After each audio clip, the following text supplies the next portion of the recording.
It's Jeff Levac on 104.5 The Team. Oh, man, it is getting to that time. High school hoops really kicking up a notch. Class AA boys are Shen completes a perfect season at 20-0. Area's best player, Kevin Herter. They won the state title a year ago.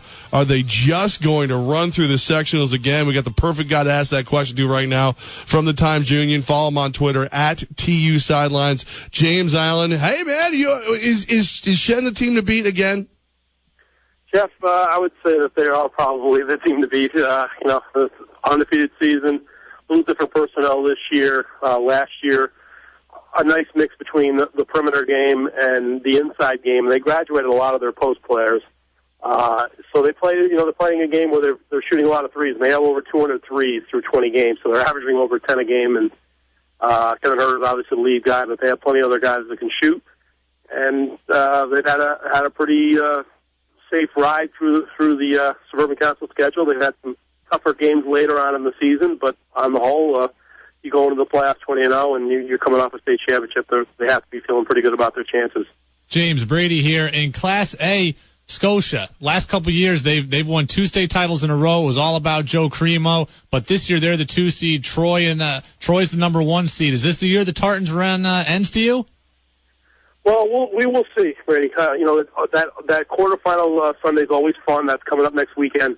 They play those 4 quarterfinal games in Hudson Valley on Sunday. 2 seed, I think that they should be able to get through that first game relatively unscathed. They'll get the winner of South Glens Falls and Mahonison, and both those teams are, South Glens Falls a little bit below 500, Mahonison well below 500, so they should take care of that. The interesting game should be their potential semifinal, which would be possibly Lansingburg, a team that beat Amsterdam earlier in the year, a team that Amsterdam beat Scotia twice. So I think personnel-wise, Berg is a difficult matchup potentially for them. And the interesting thing about Scotia, even though all 5 of their starters graduated from the second straight state championship team last year, their 5 starters this year were the 5 bench players last year. And in most of their prominent games where they've had to play, they played all 32 minutes. They haven't used anybody off the bench. So it's Iron Man basketball once again for the Tartans, and still had a pretty good year. I mean, I think Coach Chimate's got to be pretty happy with their season, graduating all 5 starters from a second straight state championship team, and still had a team that got to the Foothills Council championship game and got to the number 2 seed. 104.5 The Team, joined by James Allen of the Albany Times Union. Follow him on Twitter at TU Sidelines. James, the team we usually see in Class A is Glens Falls. They're in Class B now, and they've got this freshman, Joe Girard, who's averaging almost 40 points a game. He scored over 50 this season before. Filthy nasty. He's going to break Joel Winkowski's all-time Section 2 scoring record, right? Well, barring any injuries, and he stays in Section 2, Brady, his whole career. Right now, he's got 1,088 points through his regular season freshman season. So he still has the playoffs, and if they can make a run and win 2 or 3 games in the sectionals, you're going to be looking at a young man that'll be going into his sophomore year well over 1,100 points and maybe even challenging 1,200. So he had over 400 points last year. He averaged 21.9 as an 8th grader in a class, pretty predominantly Class A league. And he's obviously had some monster games. He already had a Division I offer before he even took the court for his first game this year. And the Division I interest is starting to grow. And he's obviously a very talented young man. And his basketball IQ for his age is pretty high. And he still makes some mistakes. Obviously still got some things to learn. But he's very exciting. And definitely what he did the other night against Scotia in the 12 to go 9 points in the last 12 seconds to win that game against Scotia was pretty impressive. So wait, 1,000 points as a freshman, and he's still making mistakes. He's still making, Jeff, we all make mistakes, but I mean, obviously on the basketball court, he still, he does play at a high level, but again, he may take some shots that you probably wish he didn't take. But the thing about him that I like, and I think a lot of people really have gravitated to, is that the fact that he will make a mistake, but then he'll come back and rectify the mistake and make some big plays. And his 2 huge steals at the end of that Scotia game sealed the deal for them. Our favorite son of the Capital Region is another Glens Falls guy, and Jimmer Fredette. Where does he compare to how Jimmer was at this age? And does he have a chance to be as big as Jimmer was by the time he graduates? We'll see. I mean, he's 5'11" now. He's close to 6 foot. physically a little different. Joe is very thin, but I think he put on about 15 pounds from last year. So I would imagine if he does the same amount of work in the off season, he'll be able to gain some weight and he'll get a little stronger. In terms of his freshman year, I would say Joe is more advanced right now than Jimmer was. Jimmer obviously had the jump shot, but I think the other elements of his game really kind of took off his sophomore and junior years. He really was able to add a lot of other things to his repertoire. Not only high school season, but playing with the City Rocks, playing with Taylor Battle during the summer, and playing against that kind of competition. I think he added elements to his game, and I think one of the things that really benefited Jimmer, and he'll be the first to tell you, is that year he played football really helped him physically get a little stronger, kind of redistribute his weight, and obviously he's in great shape now, and he really got on a great regimen. And Joe puts a lot of work in the off season, and then he's a very good athlete. He played varsity football this year as a freshman, and very easily could dominate on the baseball diamond as well. What are some of your small school storylines? For me, it's a guy I like these small school games because I get a chance to watch a guy like Kobe Lufkin, a guy I don't get to see very often. What are the small school storylines you're looking for? Well, that certainly the D's. We got 3 or 4 really good teams in the D's this year. Fort Anne is ranked number 2 in the state.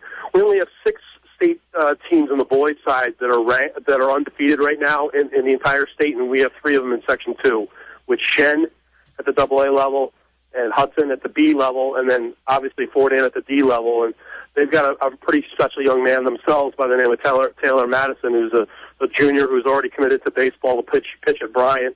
He's still got another year after this one. He's a pretty good basketball player. One of the games he had earlier this year actually was against Argyle, of all teams. You talked about Kobe Lufkin. He had 53 points and 29 rebounds in the game against them. So he's a pretty special young man. He's 6'4", pretty athletic.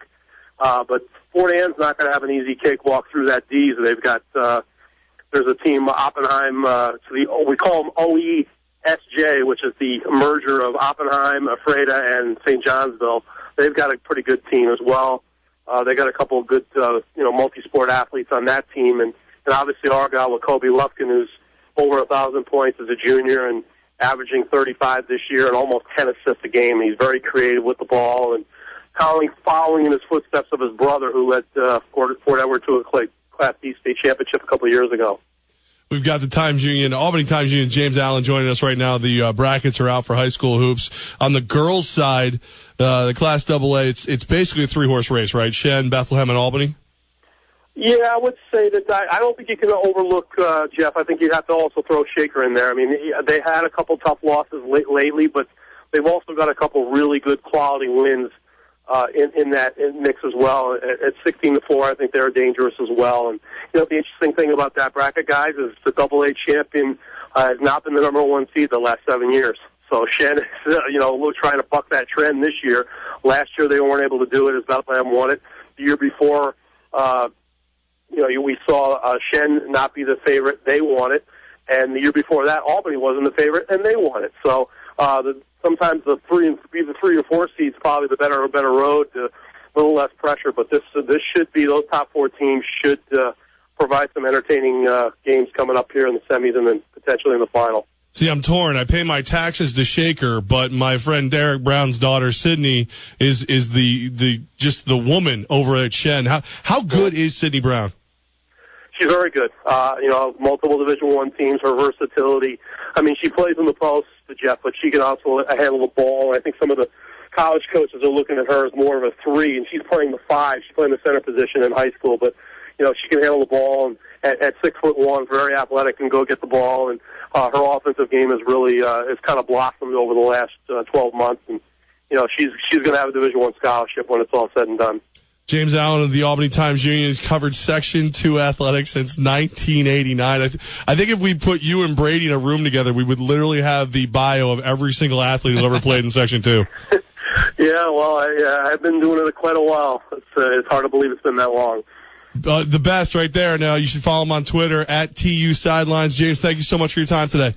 Not a problem, guys. Enjoy. Wow, it's going to be so much fun watching hoops. Now, you're going to go to all the games, right? Yeah, I'm going to be at the games. So you and James will be hanging out at all these things. You know, James likes to hang out by himself, and I kind of like to hang out by myself too. Actually, so a little introvert thing is, or is it like a? Or is it like he's got to take stats and write. I like to just watch and observe and kind of collect my thoughts. So it's not like I'm the Capital Region insider. No. I've covered since '89. I know more than you. Like it's not like you're like the young Sith Lord going after the Jedi and James Allen. No, it's not that. He just, like I said, he's on deadline. He's got multiple games a day to write. I don't have to do that, so I let him do his thing. But February 20th, the AA games, the quarterfinals over Hudson Valley. That's 4 games of the day. That's the best day of the tournament to me.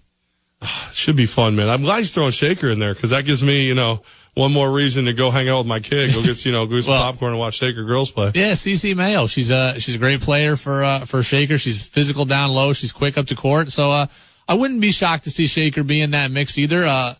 But yeah, Bethlehem won it last year. They beat Shen. Shen's looking for some revenge. So that girls side AA will be good matchups. Brady, I want to go back to the freshman that you brought up there. Gerard? Yeah, Gerard. He has the potential. I was going nuts in the studio. Levesque, was something wrong? Like, he looked over during the interview, like, is Goss okay? I was going to make sure he didn't swallow his tongue. He was having like a seizure in there or something. It was crazy. Not only is he on pace to break the Section 2 record, he's on pace to break Lance Stevenson's all-time New York State scoring record with around 2,900. That's how good this kid can end up having a career as. Yeah, this kid, he had a game this year where he scored 52.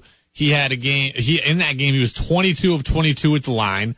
I mean, that's as a 9th grader up at Glens Falls, and that's a predominantly Class A schedule. I mean, Joel Winkowski last year at Lake George was playing a Class C schedule, and I take nothing away from Class C because he still scored 2,500 points, 2,600 points in his career. But this kid Gerard, if he stays healthy, he's going to break that, and 3,000 is possible. And again, just for reference, Joel's number is 5th all-time in New York State history. I mean, like 9th grade, I was just trying not to let my voice crack too often around girls. You know what I mean? He's hitting threes from I had someone tell me last year when he was in 8th grade, he said, when this kid steps over half court, he's in range. So if you get a chance to go see. So that's like Steph Curry-esque. Yeah, if you get a chance to go see this kid play, Joe Gerard III over at Glens Falls, you should take it. I like it a lot. That's awesome, man. All right, so we're all up to speed again. James Allen, he's a great follow at TU Sidelines on Twitter, and of course, get the Albany Times Union and you can read it in print or online, however you want to go about it. But that is awesome.